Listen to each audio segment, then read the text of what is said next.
Radio. Welcome back to Children's Book Radio, the podcast about children's books. This is show number 40 for April 18th, 2008. My name is Sabrina Weisler, and I am the host for this podcast.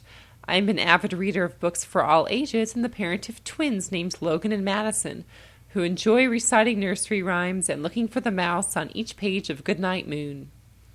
I would like to welcome you to childrensbookradio.com if you're a new listener. Our subscriber base continues to grow with parents, teachers, students, and many other people who love children's books. Also, thank you to all of our listeners for telling their friends about the excellent books we discuss on Children's Book Radio. Please keep it up. If you have any comments, book recommendations, or just want to say hi, please send an email or an MP3 to be included in the podcast to sabrina@teachtopia.com. I encourage you to go right now to childrensbookradio.com. It is here that you will be able to get a list of all of the books we've discussed, order them if you'd like, and also find out how to subscribe to the podcast.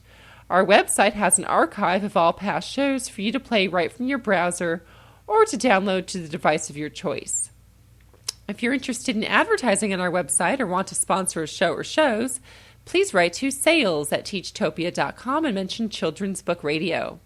As always, a special thanks to Mark Leonard for providing the Teachtopia Network theme song for our podcasts. Remember, if you are a teacher or parent, make teachtopia.com your start page to always ensure a safe search engine.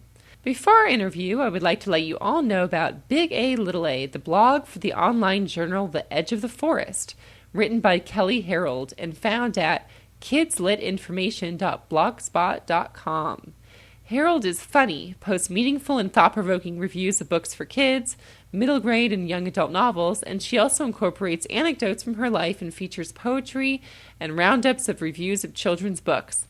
It is updated constantly, and there's a lot to learn here. Now on to the focus of this edition of the podcast, which is an interview with Kimberly Willis Holt.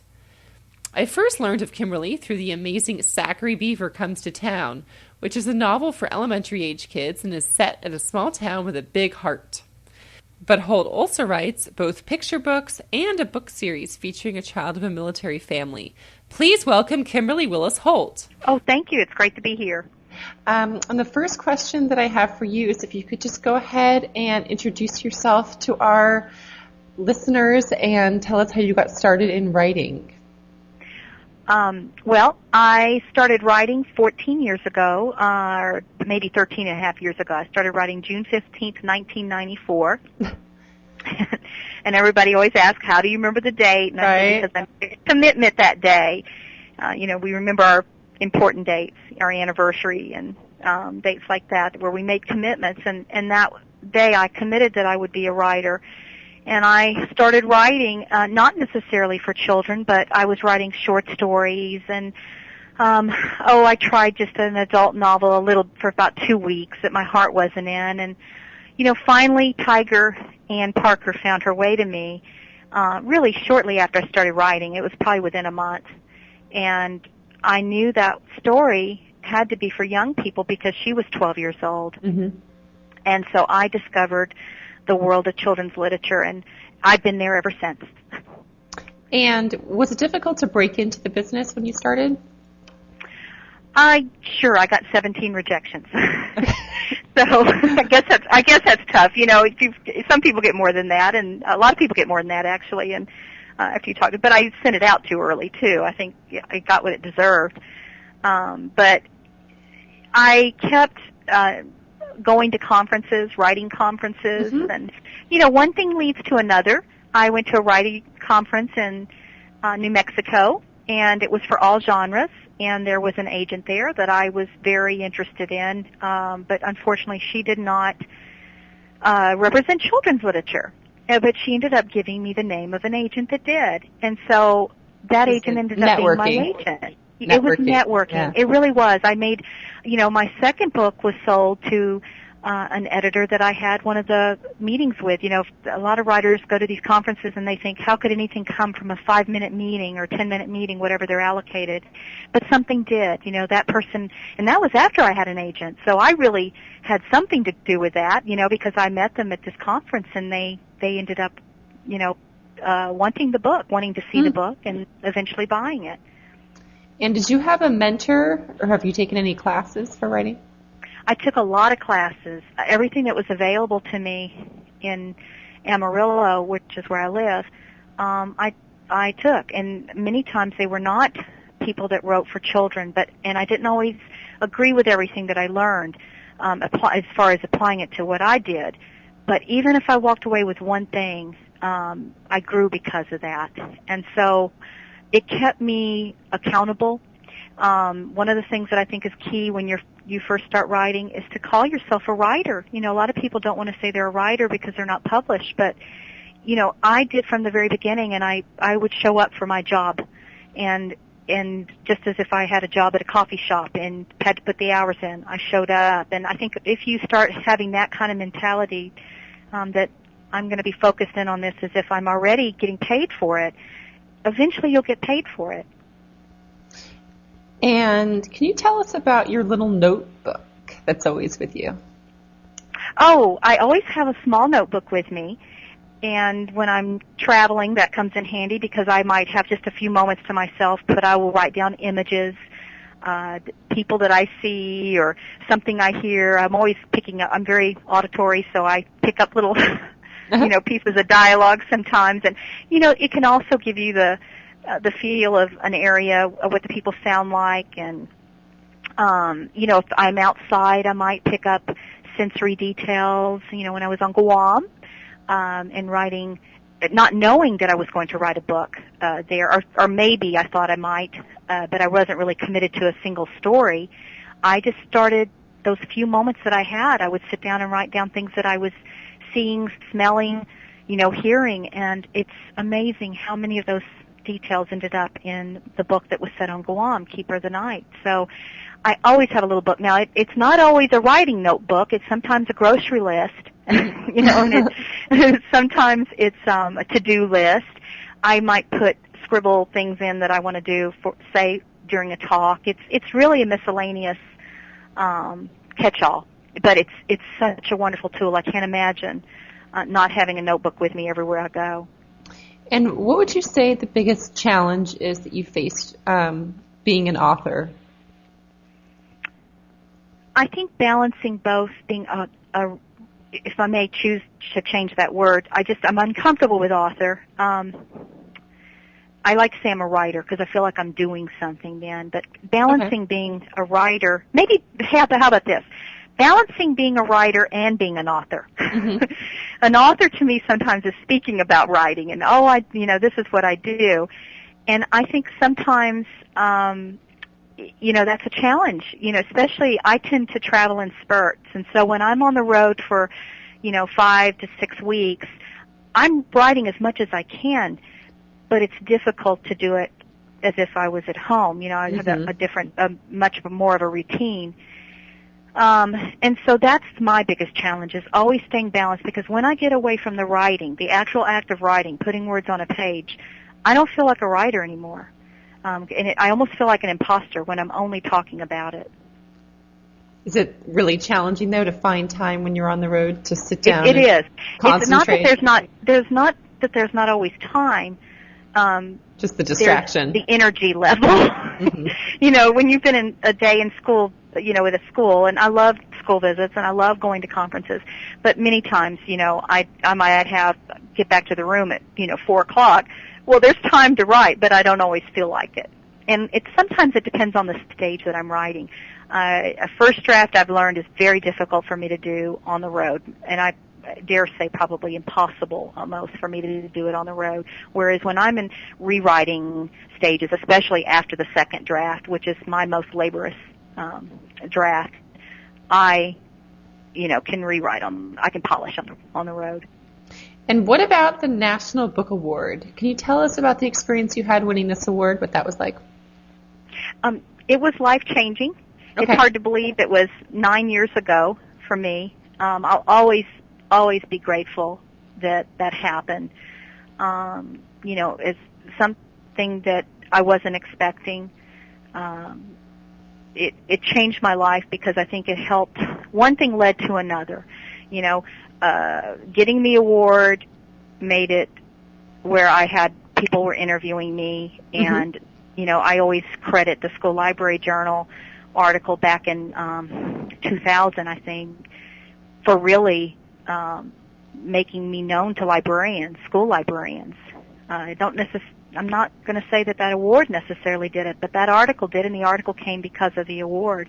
So one thing led to another, and it certainly opened many doors for me to do things like this, talking to you, and just other opportunities. And so many wonderful books are published, and yet they do go unrecognized, and it really takes those sort of things happening to make them known sometimes. And sometimes it's just one person that's influential, and they know someone, or they do an article on you, like Katie Horning did for me in School Library Journal, and that opened so many doors for me. And again, it happened because of the award, but so much of what happened after that is because of that article. Let's segue into talking about the National Book Award winner, when Zachary Beaver came to town. And it's about a 13-year-old boy living in Antler, a very small town in the Texas Panhandle. Can you tell us about the setting of this and how it affects the events in the novel? How the setting affects events in the novel? I live in West Texas, and Amarillo, a lot of people that aren't familiar with it think of it as a small town. It's not. It's a small city with a small town feel, and I love small towns. So I picked a town that was about 30 minutes from where I live, Claude, Texas. And actually, Antler, Texas is modeled after Claude. And I would go to the Dairy Queen and do the eavesdropping. Actually, didn't mean to. I just sort of come by it naturally, and I'd go and get a cup of coffee there after I'd research in the library, which was in the courthouse basement, like it is in the book. And I would hear the locals talk, and then so I got a real feel of how they spoke, and things that they would say, like farmers talking, saying, "Oh, I'm just sitting back watching it grow," and also I saw a truck outside the Dairy Queen one time that said Willie's Wigglers, Tennessee Brown-Nosed Fishing Worms, and I thought that was great. It just sounded so quirky, and of course Otto Wilson, Tennessee Brown-Nosed Fishing Worms, came from that. So the setting was very important to me. I would drive the streets of that little town. I knew where Miss Murdy May lived. I picked a house out that was Miss Murdy May's. I picked Toby's house out. I picked, the next door house with cows. And it really helped me have a place for that story. And visiting that little town frequently like I did, like hanging out at the diner, again, I would listen to people. It was kind of hard not to when you're eating by yourself. And the cook came out and sat down, and he was, I think, taking a smoke break. And he said he was talking to a couple. The waitress was waiting on them, and he was talking about the waitress, and he said, "Oh, you better watch out for Bertha. If she likes you, she'll write a song about you. And if she don't like you, she'll write a song about you, too." And boy, when I left, I was excited because I knew who Toby's mom was going to be. So little things like that came from the setting. They really did. They grew from the setting. And do you think that living in a small town is difficult for Toby, or does he like it? I think Toby wants more. I think he does feel the limitations of a small town, and yet he recognizes the gifts it gives him too. You can't, in a big town, you don't tend to get on top of the Bowl-O-Rama, and watch the world go by. But I think there's a definite adventuresome part to him, and I always think Toby was the type of boy that probably grew up, and he probably did move on to another place, but I think he would always come back to Antler. And what about for his father? How did, he was kind of a difficult to read character. Do you think that this small town had a big effect on him? I do. I think for him, it was a security blanket. Here was somebody that did grow up in a big city, felt like a failure on one hand, which is why he was so much for the underdog, and he found a protective veil, so to speak, living in a little town like Antler. And Toby's mom is away from the family. She's trying out at a singing contest in Nashville. And at first, Toby is unaware of her intention to try and actually make it there and live in the big city and, separate from her family. Why do his parents keep this information from him? You mean how he knows that she's not coming back later? Mm-hmm. I think that the mother probably left that up to the dad. Maybe they both had not faced the fact that she wouldn't come back. I saw her as being more childlike and not wanting to face something that difficult as telling her son that.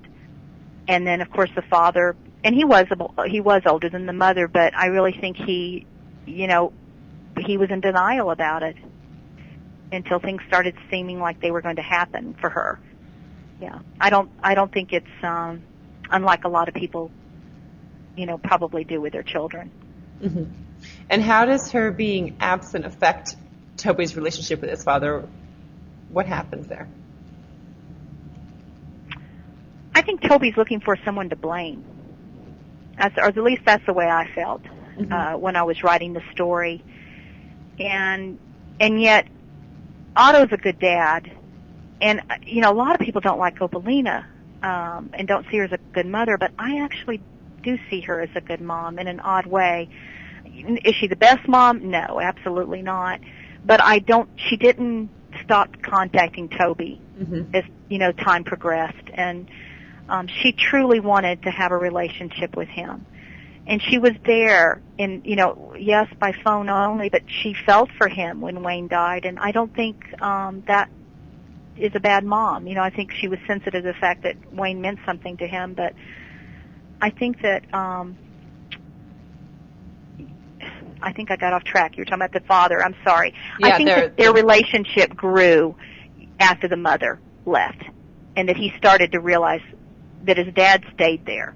His dad was there for him, and I think that, I hope that that's what came across in the story. Anyway, that was my goal. And Zachary Beaver, he comes to town. He's billed as the fattest boy in the world. Why did Toby and his friend Cal decide to befriend Zachary after Polly deserts him? I think Cal instigated it first. They were intrigued by him, of course, because of his title and who he was, or to them at first. He was not a person, somebody that they would become friends with. I think that changed. And I don't think it was something that they just decided as soon as they found out he was going to be there a while. I think it happened slowly and kind of naturally. And maybe because they did live in a small town and there really wasn't very much else to do. Yeah, that was my feeling was, when I was talking about setting, was that I don't think that they would have found each other if it had been any bigger of a town, maybe. Right, or being overscheduled as we do that to our kids today. Yeah, they had a real there would be no time. An open summer. It was a real open summer. That's right. And, it's kind of sad because so many kids don't have that anymore. And not that I'm trying to talk about that, but, really, it when I look back at the lazy summer, filled with activities that these kids created, on their own, from just putting food on the steps, and taking him to the drive-in theater. We don't allow our kids to do that anymore, it seems like. It seems like we overschedule them so much. But those are more reminiscent of the type of summers I had. Not that particular summer, but you have to have a chance to be bored. I think that's where creativity comes. Yeah, that's what I was going to say. It's okay to be bored. That's right. Sometimes good things can happen. And how are they able to break through the walls that Zachary has built around himself? Wait, how are they able to what? Break through the walls that Zachary's built around himself. Be able to get through and become friends with him. Well, I think Kate was very key. Kate is one of my favorite characters, Cal's sister.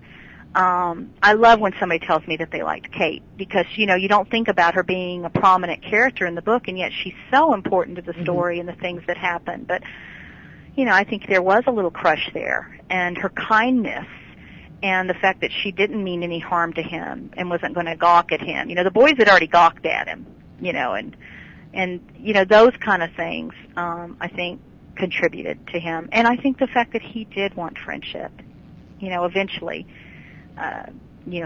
he had to open the door for that. Mm-hmm. Mm-hmm. They couldn't just be knocking on it all the time. Somebody eventually he had to be the one to open the door to it. Right.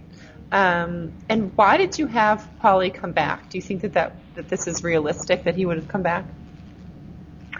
I always thought Polly would come back. Okay. I did. I actually, one of the things that I really strive to do is I try not to put all evil, an evil person in the book. Mm-hmm. Somebody you'd say, oh, that person's all evil. And I know there's a few people in the world that are evil.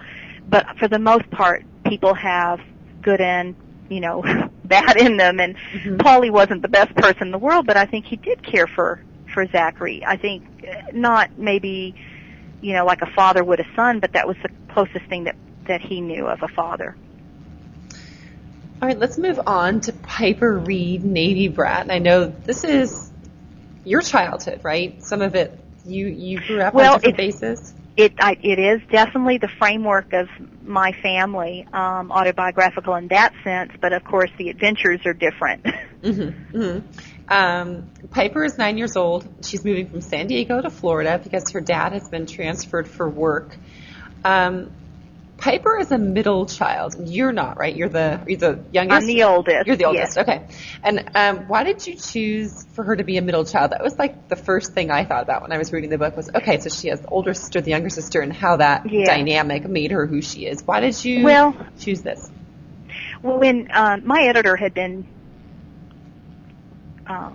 suggesting that I explore my military childhood for years, mm-hmm. ever since she knew about it, and I really didn't want to do it. I thought it would be dangerously autobiographical, and so I really, set it aside. But one day I heard this light voice come to me, and it said, "I've lived everywhere," but it was different than my voice. It was mm-hmm. much more lighter and fun. And my sister, middle sister, was like that. My middle sister was very fun-loving, brave, just never met a stranger. So yeah. Yes, and I was always envious of that.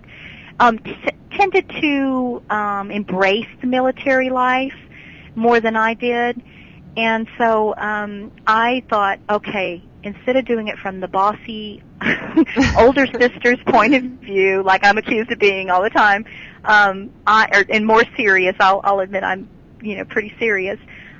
I'll do it from somebody who's fun-loving, and that would be the middle child, as it was in my family. And so that's why I chose her, and it really has freed me up. I think if I had done it from my point of view or the oldest child's point of view, I don't think I would have been enjoying it as much mm-hmm. as I am. But I really have enjoyed, writing from her point of view, but yet you still get to see the sisters, all the sisters, too. Yes. Yeah, the colorful family. Piper is the new girl in school. What does she do to make it easier for herself to make friends? Because, we were talking about how brave she is. So what does she do? Well, she's a planner. And so all the girls are actually planners. And I think that comes, I think about all of us, mm-hmm. Now, today, my real sisters, we're all planners. We decide, okay, we're going to do this, and we have a plan to get there. And that's the way Piper is, too. And so she decides that she's going to have a gypsy club like she had in San Diego, because military kids are kind of gypsies. We're always moving. Mm-hmm. And so she makes these invitations and decides to hand them out. And that is her plan, and it works. And when she gets them back to her house, her older sister ends up really, really helping out. Why did you have I had to have the oldest sister do something. Yeah. She's the hero right here. Was she? Yes, because it didn't work. I shouldn't say it worked so smoothly, because in the beginning they were saying, well, does this mean we're going to get to see a fortune teller? And, she's saying yes, even though she has absolutely no idea how she's going to do it. So then she recruits her baby sister, Sam, and of course Sam wants to be Madam God Bless America. And, she gets her to short it to Madam America, but of course it's kind of hard for a 5-year-old to pull off being a real gypsy fortune teller. And of course the kids feel, they don't know Piper well enough, and they feel like they've been had. And there's a vent between the bedrooms, as we often had, and she could, the older sister heard what was going on, and she came in dressed as a fortune teller and sort of worked her magic, and the kids were kind of, excited after that. And what is the next Piper Read? What's the next one in the series? What's the next one is called Piper Read the Great Gypsy. Okay. And the focus is, I should say the background of the story. In the first book, the father is about to take off and does at the end of the book to go on a ship, which, a lot of times your military parent, not just a dad, but will be away for, a good long time. And so in the second book, I decided to show what happens when a dad is away. So the dad is away for most of the book. So you get to see how life progresses. So each month goes by, it's usually, I think each month is a chapter is the way I have it. Okay. And then the other part of the background of the story is the fact that they're going to have a talent show or a pet show. A pet show. With a new dog. Okay. That's right. That's right. Yeah. Okay. Okay, so let's go and talk about Skinny Brown Dog, which is a picture book for younger children. First question for you is, the characters in the book are all animals. Was this your idea, or was it the illustrators? That was the illustrators, Donald Sass. It's funny because I have a baker, Benny, in there, and I thought, I'm thinking a roly-poly baker. And he came back as a polar bear. And I love it. I just love it. I think it's very child-friendly, and I think that the kids love the fact that, these are all animals. All the animals. And and so it's been fun. And it's funny because on the first book picture book I did was Waiting for Gregory, and I definitely learned how a picture book is a collaboration. And so it's so interesting to find out what the artist was thinking when he did make that decision. And I asked Donald that recently, and he said that I think he didn't know at first it was going to be that way. And he said, but I love drawing animals, and I love putting clothes on them, and that's how that happened. But then he said what really made him think about doing it is he started thinking about exclusion. And why isn't a dog allowed in a bakery? Right. And so that's why he thought, the fact that making them all animals, and it was interesting because somebody actually asked me that before I knew that Donald had made that decision, and she asked me if that was, symbolically, if I thought about that, and I said, no, I did not. And then I explained that I didn't know they were going to be animals. So that was his contribution. And, that's why I think it's so great that probably writers and artists don't talk. Actually, yeah. That I really think so, because I think a better book comes of it. Okay, and let's talk about this bakery. Benny does not allow dogs in his bakery, but one shows up. And he doesn't, he's friendly, but he's not letting him in as much. He goes home and he thinks his rug would be a good spot for the dog, but then dismisses the thought. Is Benny lonely? Oh, I think he is. He just doesn't realize it. I think that Benny, that's why he's looking at that spot on the rug and imagining a dog there. And then perhaps he didn't know he was lonely until, this dog shows up and starts day by day meaning something to him. That's why he notices small things about him, as time progresses, like his chocolate chip eyes, like the little white tip on his ear. I've had a couple of people ask me, what does that have to do with the story? Why did you put that line in there? There's a line in there that says something about that's when Benny noticed the small white tip, on the dog's ear. And I said, because it's like when you fall in love with someone slowly. You start noticing good things about him every time you're around them. And it's kind of like that. Not that he's falling in love with the dog, but he's having affection toward the dog. That dog is starting to mean something to him. And you start noticing good things about them and sweet things, details about them that you didn't notice before. So that's that's why I put those lines in there. And let's talk about what happens then to Benny and how the dog plays a role in saving him. What changes here when he's able to be a hero and help Benny?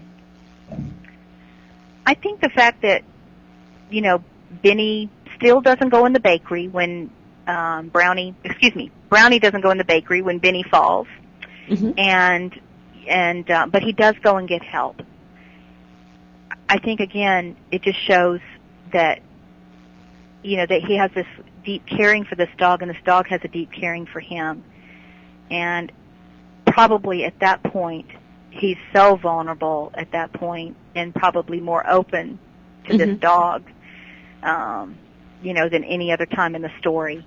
But I think he eventually would have ended up with him anyway. But I think the fact that, he really cares about that dog, and he came to his rescue, I think that cinches the deal for him. It's a very, very sweet book. I love it. Thank you. Can you tell us you told us about the new Piper Reed coming out. Is there anything else you want us to know about? Any other books you're working on? Well, I'm working on a historical novel, but it's just too early to talk about that one, except to say that it's in the 1800s. I'll say that much. Okay. And a boy is the main character in the story. Okay. I know that doesn't give you a lot. But if it was, even scheduled at this point, I would gladly tell you more. But I've got the Piper Reed When's that coming out? That one's coming out in August. Okay. And Piper Reed the Great Gypsy, and that's also when Piper Reed Navy Brat will be in paperback.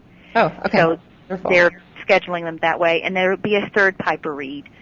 That's what I was working on today, was the third one. Oh, wow. So, okay, great. Yeah, and then we have, I do have another picture book eventually coming out that is being illustrated right now, and it's called The Adventures of Granny Clearwater and Little Critter 2. Wow, that's exciting. Thank you so much. It was wonderful talking to you. I've been admiring your books for years, so it's a real treat for me. Thank you. I appreciate it. I'll be reading your blog and staying in touch with you. So thanks again, Kimberly. Oh, thank you so much. Okay, bye-bye. Thanks, bye. Thanks so much, Kimberly.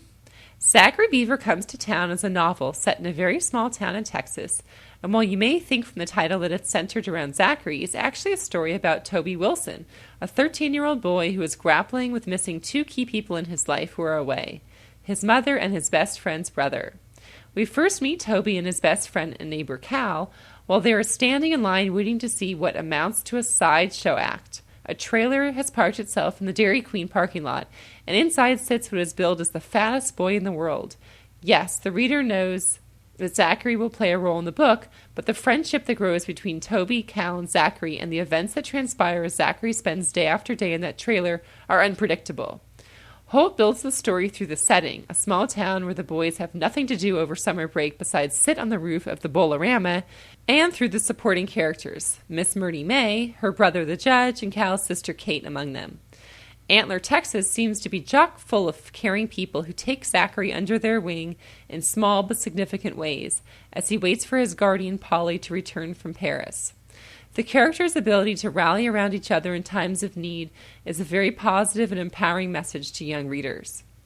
The author explores aspects of her own childhood in Piper Reed Navy Brat. Piper's dad is in the Navy and must move his family from base to base, which can be hard as the children have to adjust to new friends and a new environment. Piper is a brave 9-year-old girl who is the middle child between two sisters. She has lots of spirit and a great sense of adventure, but is at heart a real planner. Her antics are colorful, and she isn't afraid to speak her mind. While she is upset about leaving San Diego and moving to Florida, she takes it in stride and decides to forge ahead and make the best of it by inviting some of her new classmates over to take part in the Gypsy Club. The readers will admire Piper's spirit and courage and look forward to the next Piper books, as this is the first in a series. In her adorable picture book, Skinny Brown Dog, Willis brings us into the life of Benny the baker. Benny, drawn as a polar bear, has a simple life, living alone and walking to work in his bakery each day. He probably doesn't think too much about being alone until a skinny brown dog happens upon his store one day. This dog is wanting attention, and while Benny is inclined to offer food, he isn't ready to make the dog a pet, until certain events transpire. The illustrations will enchant young children as all of the characters are different animals dressed to look like people. And of course the dog is just so endearing and lovable. Benny has an accident and gets hurt in the bakery, and the dog, named Brownie, is able to come to his aid in an exciting rescue. Well, that's all for this edition of the podcast. Please visit childrensbookradio.com to order the books discussed today and to support our advertisers. Check back soon for another edition of our podcast, and bye for now.